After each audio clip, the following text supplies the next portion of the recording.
Hello guys! Hello Aries! Welcome Aries! Alamin natin ang weekly tarot reading mo sa linggong ito from February 5th, 2024. Aries.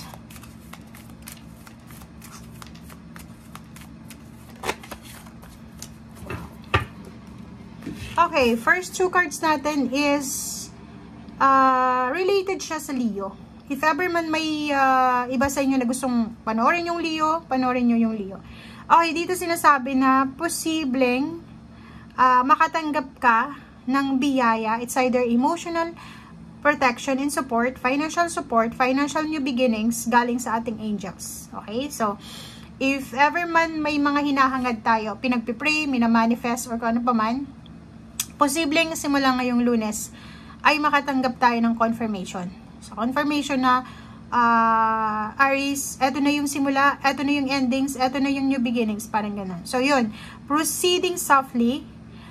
Dito sinasabi ng barahan na ano man ito na i-offer sa atin ng angels or archangels, kailangan natin ng dahan-dahan lang. Okay? Huwag tayong gagawa ng desisyon sa linggong ito ng hindi pinag-iisipan. Dahan-dahan lang para makuha natin or yung momentum ng blessings or energy is ma-feel mo naman. Okay? So, yun. Receiving from angels. Wow.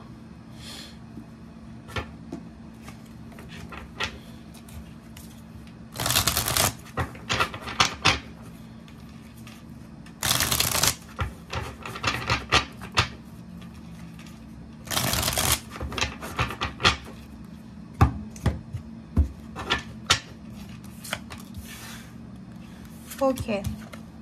Reversing Two of Fire. Nako. Mag-iingat kayo this week, Aries, kasi nakikita ko siya dito na posibleng may mga magkakarelasyon dito na pwedeng magkasamaan ng loob. 'Di ba? May mga magkakarelasyon dito na like, for example, in a relationship ka, tapos yung isa lang ang may karelasyon. Sorry, yung isa lang is may trabaho. Pwedeng ikaw, wala kang trabaho. Yung girlfriend, boyfriend mo, or kung ano man ang gender mo, may trabaho sila. So, dati, siguro nung mga times na ikaw yung may trabaho, ang dami-dami yung plano together. But now, parang nakikita natin dito guys na naka-reverse kasi yung Two of Fire. Parang posible kayong magkaroon ng misunderstanding sa linggong ito. Okay? Pwedeng magkaiba kayo, magkasalungat kayo ngayong linggong ito. Siguro kailangan nyo ng peace and harmony. Kasi pwedeng mag-away kayo sa messenger lang. Lalo na kung nasa long distance relationship. And if ever man may ka-business partner ka, posibleng ikaw motivated, determinado, pero siya, hindi siya determinado. Parang ganun. So, medyo maiinis ka. Yun lang ang nakikita natin dito, Aries, is medyo madidisappoint ka. Or pwedeng yung other party is madidisappoint siya sa mga expectation niya eh. Kasi itong Knight of Air is determinado, motivated sa gagawin. Pero ito naman na Two of Fire is reverse kasi siya. So, walang interest, tinatamad siya. Parang ganun. Wala siyang purpose. Parang ganun. Wala siyang gustong gawin. Parang ganun. Kulang sa wala interest. Parang ganun. Tinatamad.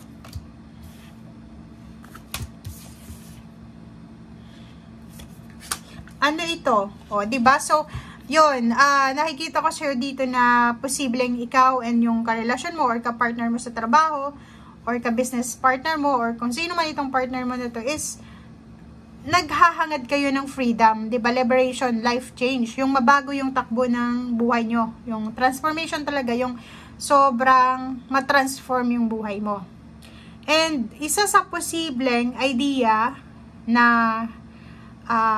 hinahanap nyo or minamanifest nyo is pagbibusiness.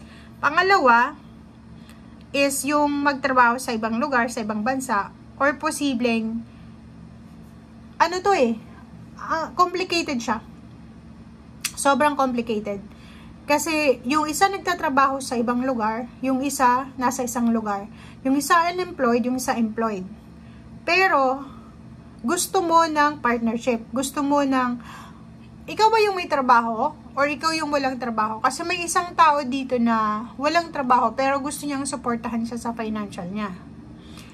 May isa naman dito ang nagsasabi na kailangan na sabay natin na kunin yung recognition, yung victory. Kailangan nating mag-collab. And isa sa posibleng magiging paraan, isa sa posibleng magiging daan kung paano ka magtatagumpay, magkakaroon ng victory is partnership, guys. Partnership. So, anong ibig sabihin nito? Swerte ka sa pakikipag-collaborate. So, kung may isang tao na gustong makipag-business sa'yo, i-grab mo na yung opportunity. 'Di ba? Kasi kung makikita mo tong transformation, sinasabi na kaya mong baguhin yung buhay mo. Kaya mong makalaya sa financial mong problema. May talent ka eh. Magaling ka. Kaso lang, kulang ka sa support eh. Protection and support. And feeling mo walang gustong makipag-collaborate sa'yo. Parang gano'n. Nag-self-pity ka siguro. But sinasabi ng baraha, umalis ka sa comfort zone mo.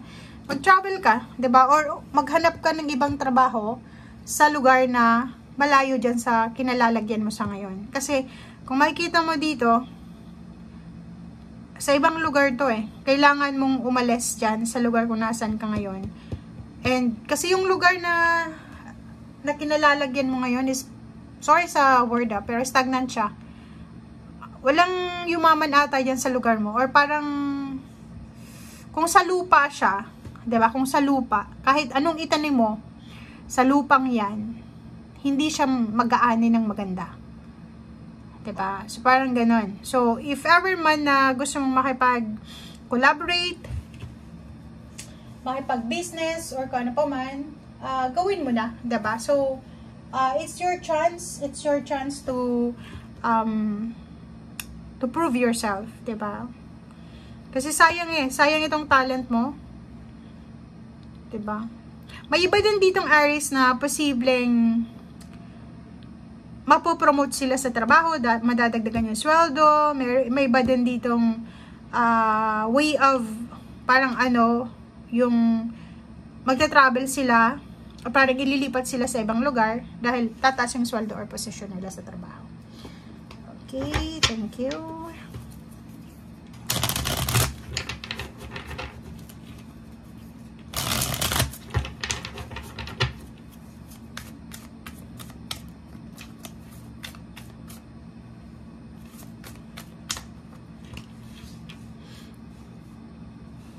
Okay.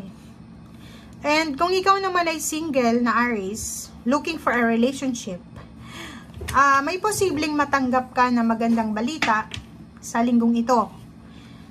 Kaso lang, ang nakikita natin ditong balita is malayong lugar talaga to, guys. Parang ang sinasabi ng mga baraha mo na kailangan mong umalis dyan sa sitwasyon na yan. Kailangan mong umalis sa lugar na yan. Kailangan mong baguhin yung environment mo.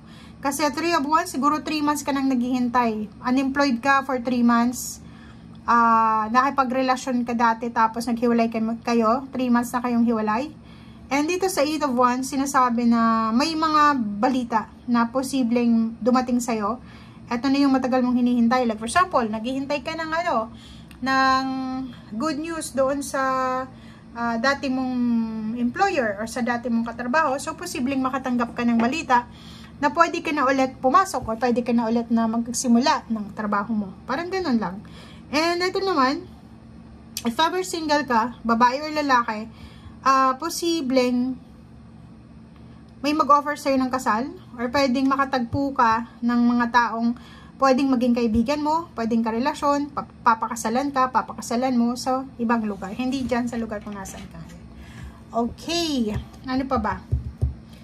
Okay, so Page of Wands. So sinasabi ng Barasser dito, kung gusto mo daw na parang gusto mong buuin yung puzzle ng future mo, 'di ba? Yung halimbawa, hindi ka masyadong mapakali, gusto mong maging advance, alamin ano ba yung mangyayari sa akin sa future. Sinasabi ng Barasser dito na kailangan mo ng sobrang sipag, perseverance, 'di ba? Kailangan mo ng motivation, determination, yun nga, partnership. Hindi mo magagawa ang isang bagay kung wala kang katulong. Kahit nga mag-asawa, 'di ba? May mag-asawa na nagtutulong-tulong sila sa kung ano yung gagawin nila sa buhay nila. And yun, united sila and then nakukuha nila kung anong gusto nila, 'di ba? Okay guys, so thank you for watching and see you again. Bye!